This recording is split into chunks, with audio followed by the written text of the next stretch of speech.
предстоящем в данном помещении гражданскую панихиду мы завершаем, но в 14:30 в столовой бывшего пединститута Коммунистическая 23 состоится поминальный обед. Я приглашаю вас всех в этот зал, и там мы можем еще раз сказать последние слова.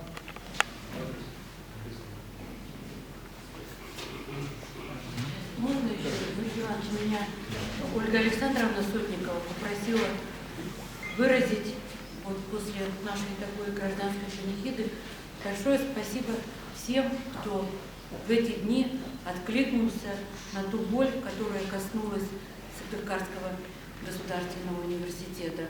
Дело в том, что сегодня тоже непростые времена в университете, и командировка, которая была запланирована на сегодня, к сожалению, не могла быть отменена, и исполняющей обязанности ректора Ольги Александровны Сотниковой сегодня нет вот здесь, на этом мероприятии.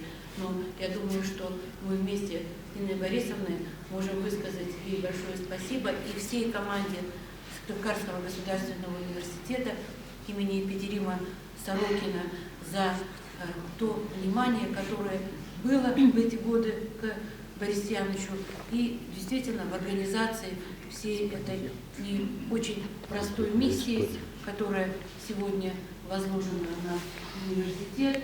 И я вместе с Ольгой Александровной, с Дмитрием Ивановичем тоже обращаюсь ко всем, чтобы в 2:30 мы продолжили эту и печальную, безусловно, миссию, и в то же время вот те воспоминания, которые сегодня очень ярко прозвучали, я надеюсь, что будут продолжены, и мы с вами еще раз вспомним Бориса Яновича. Спасибо, Нина Борисовна, за то, что вы разделяли с нами судьбу, то есть, вернее, мы с вами, с вашей семьей, судьбу Бориса Яновича.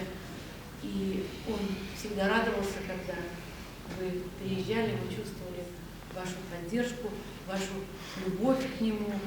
И я очень вам благодарна, что вы с нами сегодня. И действительно мы все переживали и, наверное, хотели